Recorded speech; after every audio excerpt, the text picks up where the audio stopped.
اے مومنو مبارک رمضان کا مہینہ ورحمۃ اللہ وبرکاتہ۔ الحمد للہ الذی وحدہ والصلاة والسلام علی من لا نبی بعدہ وعلی آلہ وصحبہ اجمعین، اما بعد۔ محترم حضرات، آج رمضان المبارک کا آخری دن ہے۔ اس موقع پر خوشی بھی ہے اور شرمندگی بھی ہے۔ خوشی اس بات کی ہے کہ اللہ تبارک و تعالیٰ کے فضل و کرم سے اللہ رب العزت نے ہمیں اس مبارک مہینے کے اندر اپنا ایک اہم فریضہ یعنی روزہ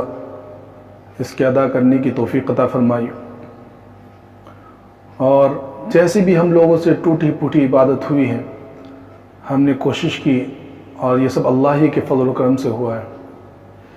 اور شرمندگی اس بات کی ہے کہ اللہ کا مبارک مہینہ تھا، اور ایسا عظیم الشان مہینہ کہ جس کے اندر اللہ کی رحمتیں ٹوٹ کر برس رہی ہو، اس مہینے کے اندر ہم نے صحیح طریقے سے جیسا اس مہینے کا حق ادا کرنے کا حق تھا ویسا ہم اس مہینے کا حق ادا نہیں کر سکے۔ اللہ ہم تمام کی کوتاہیوں کو معاف فرمائے۔ آج کی جو رات ہے یعنی عید الفطر کی رات، یہ بڑی اہم رات ہے۔ ایک حدیث مبارک کے اندر حضرت معاذ ابن جبل رضی اللہ تعالیٰ عنہ روایت کرتے ہیں کہ اللہ کے رسول صلی اللہ علیہ وسلم نے فرمایا کہ جو شخص 5 راتوں کو جاگ کر گزارے، جاگ کر گزارنے کا مطلب یہ نہیں ہے کہ ہم راتوں کے اندر گفتگو کریں، بات چیت کے اندر رات گزار دیں، دوسرے کاموں کے اندر رات گزار دیں۔ جاگ کر گزارنے کا مطلب یہ ہے کہ ہم ذکر و تلاوت کے اندر اللہ کی عبادت کرتے ہوئے، اللہ سے دعا مانگتے ہوئے، قرآن شریف پڑھتے ہوئے اور نماز پڑھتے ہوئے، کہ جو شخص ان 5 راتوں کو عبادت کرتے ہوئے جاگ کر گزار دے تو اللہ کے رسول صلی اللہ علیہ وسلم فرمایا کہ اس کے اوپر جنت واجب ہو گئی۔ ایک دوسری حدیث کے اندر حضرت رسول اللہ صلی اللہ علیہ وسلم نے ارشاد فرمایا کہ جو شخص یہ 5 راتیں اللہ کی عبادت کرتے ہوئے گزار دے، اور جو شخص ان راتوں کے اندر عبادت کرے، اللہ رب العزت اس دن اس کے دل کو زندہ رکھیں گے کہ جس دن سارے قلوب مر جائیں گے، سارے دل مر جائیں گے، یعنی کہ قیامت کے دن۔ وہ 5 راتیں کون سی ہیں؟ سب سے پہلی رات ہے جس کو لیلۃ الترویہ کہا جاتا ہے، یعنی کہ 8 ذی الحجہ کی رات۔ دوسری رات جس کو لیلۃ العرفہ کہا جاتا ہے، یعنی کہ 9 ذی الحجہ کی رات۔ تیسری رات جس کو لیلۃ النحر کہا جاتا ہے، یعنی عید الاضحیٰ کی رات۔ اور آج کی جو رات ہے، ایک اللہ کے رسول صلی اللہ علیہ وسلم کی ایک دوسری حدیث ہے جس کے اندر رمضان کے تعلق سے فضائل بیان کیے گئے، بڑی طویل حدیث ہے۔ اس کے آخر میں اللہ کے رسول صلی اللہ علیہ وسلم فرمایا کہ جب رمضان کی آخری رات ہوتی ہے تو اس رات کا نام آسمانوں پر لیلۃ الجائزہ ہے۔ لیلۃ الجائزہ کا مطلب یہ ہے کہ انعام والی رات، کہ بندوں نے جو پورے مہینے اللہ کی عبادت کی ہے، اللہ نے جو فرض قرار دیا تھا روزہ، اس روزے کی عبادت کی ہے، اور اللہ کے ایک حکم سے اس نے اپنے کھانا پینے کو چھوڑ دیا،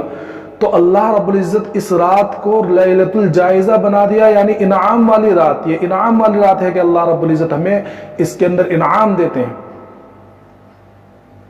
اور 5ویں رات شب برات،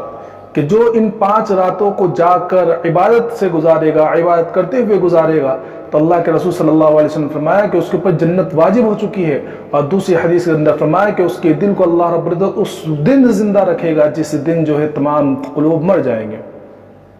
تو جو طویل حدیث میں نے بتلایا کہ اس کے اندر اللہ کے رسول صلی اللہ علیہ وسلم نے فرمایا کہ جب رمضان کی آخری رات ہوتی ہے تو اللہ رب العزت کہ اس رات کا نام آسمان کے اوپر جو ہے لیلۃ الجائزہ ہے، یعنی انعام والی رات۔ اور اس کے بعد جو دن آتا ہے یعنی عید الفطر والا دن، جو عید کا دن ہے، جو عید والا دن ہے، تو اس کا نام یوم الجائزہ ہے۔ تو اس دن کے اندر اللہ کی طرف سے حکم ہوتا ہے، اور فرشتے جو ہے اللہ کے حکم کو پا کر پورے دنیا کے اندر پھیل جاتے ہیں، اور جہاں جہاں مسلمان ہوتے ہیں وہ گلیوں میں کھڑے ہوتے ہیں اور پوری زمین کے اوپر پھیل جاتے ہیں، اور جب لوگ عیدگاہ کے لیے نماز کے لیے عیدگاہ کی طرف جاتے ہیں تو ان سے مصافحہ کرتے ہیں، اور جب بندے عیدگاہ کے اندر پہنچتے ہیں اور عید کی نماز ادا کرنے کے لیے پہنچتے ہیں تو جب بندے بیٹھتے ہیں تو اللہ رب العزت فخر کرتے ہیں بندوں کے اوپر، اور فرشتوں سے کہتے ہیں فخر سے کہ میرے ان بندوں کو دیکھو۔ اور یہ فخر کرنے کی وجہ وہی ہے کہ ان فرشتوں نے ہی اعتراض کیا تھا کہ اللہ آپ ایسی قوم کو بنا رہے ہیں جو زمین پر جا کر فساد مچائے گی اور دنگے فساد کرے گی، عبادت کرنے کے تو ہم کافی تھے۔ تو اللہ رب العزت ارشاد فرماتے فخر کے طور پر کہ میرے بندوں کو دیکھو کہ میں نے انہیں کہا تو میرے ایک کہنے کی وجہ سے انہوں نے اپنا کھانا پینا چھوڑ دیا، اپنی نفسانی خواہشات کو چھوڑ دیا، صرف میرے کہنے کی وجہ سے میرے بندے پورے مہینے بھر جو میرے حکم پر عمل کرتے رہے۔ اور پھر اللہ رب العزت ارشاد فرماتے ہیں کہ میرے فرشتوں ذرا بتلاؤ تو صحیح کہ اگر کوئی مزدور اپنی مزدوری پوری کر دے تو اس کو کیا حق ہے، اس کو کیا کرنا چاہیے؟ تو فرشتے کہتے ہیں کہ اللہ اس کا حق یہ ہے کہ اگر مزدور اپنا کام پورا کر دے تو اس کو مزدوری بھی پوری ملے۔ تو اللہ کی طرف سے اعلان ہوتا ہے کہ میرے فرشتوں گواہ رہنا کہ مجھے میرے عزت کی قسم، میرے جلال کی قسم، میرے علو شان کی قسم کہ اگر آج کے دن یعنی عید الفطر والے دن اللہ رب العزت ارشاد فرما رہے ہیں کہ اگر آج کے دن یہ مجھے آخرت کے تعلق سے مجھ سے جو بھی مانگیں گے، آخرت کے تعلق سے جو بھی مانگیں گے تو میں انہیں وہ عطا کروں گا، اور دنیا کے تعلق سے جو مانگیں گے میں ان کی مصلحت کو دیکھوں گا کہ اگر مصلحت رہیں گی تو عطا کر دوں گا، اور اگر مصلحت نہیں رہی تو اس کو آخرت کا ذخیرہ بنا کے رکھ دوں گا۔ پھر اس کے بعد جب بندے وہاں سے نکلتے ہیں تو اللہ کی طرف سے اعلان ہوتا ہے کہ اے میرے بندوں، جب تک تم میرا حکم مانتے رہو گے تو میں تمہاری گناہوں کی ستاری کرتا رہوں گا، اور میرے عزت کی قسم، میرے علو شان کی قسم، میں کافروں کے سامنے تمہیں رسوا اور فضیحت نہیں کروں گا، میں تمہیں رسوا نہیں کروں گا۔ اور اس کے بعد فرشتوں کی اللہ کی طرف سے فرشتے اعلان کرتے کہ جاؤ اللہ کی طرف سے بخشائے اپنے گھروں کو لوٹ جاؤ، اللہ نے تمہاری تمام گناہوں کی بخشش کر دی۔ روایت کے اندر آخر میں آتا ہے کہ جب بندے یہ انعام دیکھتے ہیں اور اللہ کی طرف سے یہ بخشش دیکھتے ہیں تو آپس میں بہت خوشیاں مناتے ہیں کہ آج اللہ رب العزت کی طرف سے مسلمانوں کی اور ایمان والوں کی جو ہے رمضان کے مبارک مہینے کی عبادت کرنے کی وجہ سے بخشش ہو گئی ہے۔ تو میرے محترم بزرگوں دوستو، یہ وہ مبارک رات اور یہ مبارک دن ہے۔ اب ضرورت اس بات کی ہے کہ آج کی جو رات آنے والی ہے اور جو لیلۃ الجائزہ ہے، انعام والی رات ہے، ہم اللہ سے انعام لینے کی کوشش کریں، حتی الامکان کوشش کریں کہ رات میں اگر ہم تھوڑا بہت کام بھی کر لیں تو لیکن رات کے کچھ حصے کے اندر خوب اللہ سے دعا مانگیں اور اللہ کے سامنے اللہ کی عبادت کریں، قرآن کی تلاوت کریں اور نمازیں پڑھیں، خوب اللہ سے مانگیں۔ اور کل کا جو دن ہے اس کے اندر بھی خوب اللہ سے مانگیں، اور اپنے لیے، اپنے دوست احبابوں کے لیے، رشتہ داروں کے لیے، پوری دنیا والوں کے لیے، ہم تمام کس حالات سے گزر ہم تمام کو معلوم ہے، تمام لوگوں کے لیے دعا کرے۔ اللہ رب العزت ہم تمام کو کہنے سننے کے ساتھ ساتھ عمل کی توفیق عطا فرمائے، اور عید کی نماز سے پہلے صدقہ فطر ادا کرنے کی کوشش کریں، کیونکہ یہ ہمارے روزوں کا جو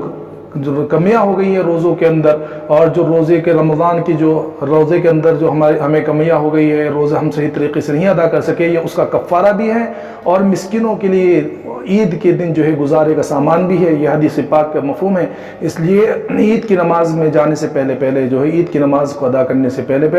صدقہ فطر بھی ادا کر دے۔ اللہ رب العزت ہم تمام کو کہنے سننے کے ساتھ ساتھ عمل کی توفیق عطا فرمائے۔ وآخر دعوانا ان الحمد للہ رب العالمین۔